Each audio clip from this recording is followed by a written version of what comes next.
السلام علیکم ورحمۃ اللہ وبرکاتہ اعوذ باللہ السمیع العلیم من الشیطان الرجیم من حمزه ونفخه ونفثه بسم اللہ الرحمن الرحیم رب اشرح لي صدری ویسر لي امری واحلل عقدۃ من لسانی یفقهوا قولی سبحانك لا علم لنا الا ما علمتنا انك انت العلیم الحکیم آمین. انشاءالله نن به د سوره یونس څلور اتیایم، پنځه اتیایم او شپږ اتیایم دا درې آیتونه به وایو، 84 85 86 84 85 او 86 انشاءالله. الله تعالی دې وینا، الله دې اوریدو، الله تعالی دې باندې پوهه، بیا دې الله تعالی موږ تاسو ټولو ته عمل کولو توفیق راکړي، آمین ثم آمین.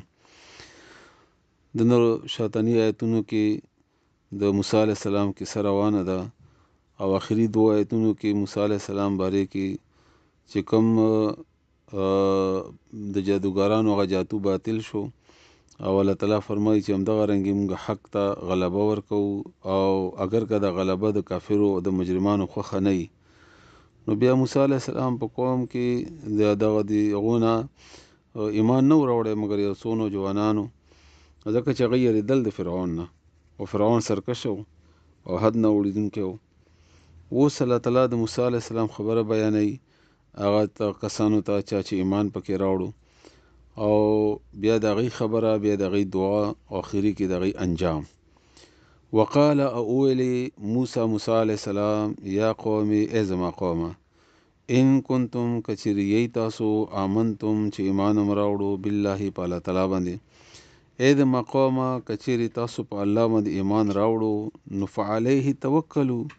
فعلیه نو پس هغه باندې توکلو ځان وسپارئ، بروسه په الله باندې وکئ، توکل په الله باندې وکئ، ځان په الله وسپارئ، ځکه چې په الله مو ایمان راوړو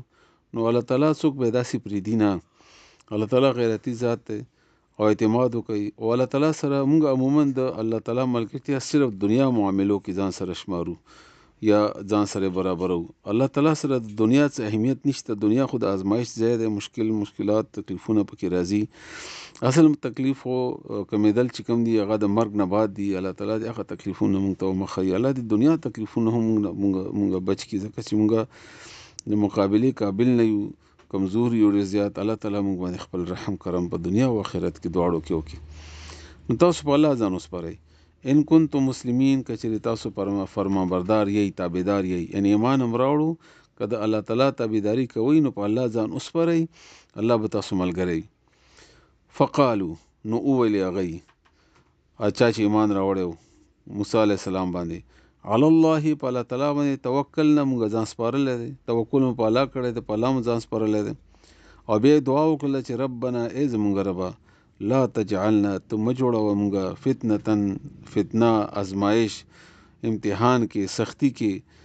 للقوم الظالمین، قوم د ظالم، یعنی ظالم قوم فتنه مې جوړه مه کړي، ظالم قوم لاندې مې ران مه ولې، هغې په لاس کې مو ور مه کړي، د هغې جیلونو نه مونږ وساتي، د هغې سزاګانو نه مونږ وساتي، د هغې سختیانو نه مونږ وساتي، ځکه دا ظالمان دي، د کافر شو یا نور کم دنیا پرست خلک دي، دا ظالمان دي، سړي باندې ظلم کوي، زیاتی کوي، جیلونه دي، وهل دي، ټکول دي، مړ کول دي. الله دې نه مونږ بچ کړي. انسان چې کله په خپل ځان باندې تکلیف وي نو دا عموما برداشت د دم ډېر ګران وي، خو بیا به ځان سره معامله ده، خو چې کله بل د لاندې شي او بل تکلیف ورکوي دا به ډېره سخته خبره وي، ځکه چې بل کې نه رحم وي او نه اسانۍ پیدا کولو خبره پکې وي. الله دې موږ داسې ازمایښونو نه موږ هم بچ کړي، آمین ثم آمین. الله دې موږ هر قسم ازمایش نه بچ کړي. نو بیا اوس الله تعالی هغې ته جواب ورکړي چې ونجنا، او موږ نجات ورکړو دی ته برحمتک، په خپل رحمت سره، من القوم الکافرین، د قوم کافر نه. هغه فرعونیان خالص هلاک کړل الله تعالی، فرعون سره د قوم الله تعالی هلاک کړل او دوی ته نجات ورکړل، آزاد کړل د هغه د ظلمونو نه، د هغه د جیلونو نه، د هغې د سختیانو نه الله تعالی آزاد کړل. دقسې الله تعالی کوي. بیا الله موږ باندې هم خپل کرم وکړه، الله موږ هم خپل رحم و کرم په موږ باندې هم وکړه، آمین ثم آمین. وقال او ویلی موسی علیه السلام یا قوم ای زما قومه، ان کنتم کچریی تاسو آمنتم چې ایمان هم راوړو بالله په الله تعالی باندې، فعليه نو پس په هغه باندې توکلو ځان وسپارئ ان کنتم کچریی تاسو مسلمین مسلمانان تابعدار فقالو ناغوی ولی علی الله په الله تعالی باندې توکلنا مونږ ځان سپارلی دی ربنا ای زمونږ ربا لا تجعلنا ته مه جوړوه مونږه فتنتن ازمایش فتنه د هغې د لاندې د هغې د سختو نه للقوم الظالمین قوم ظالم دپاره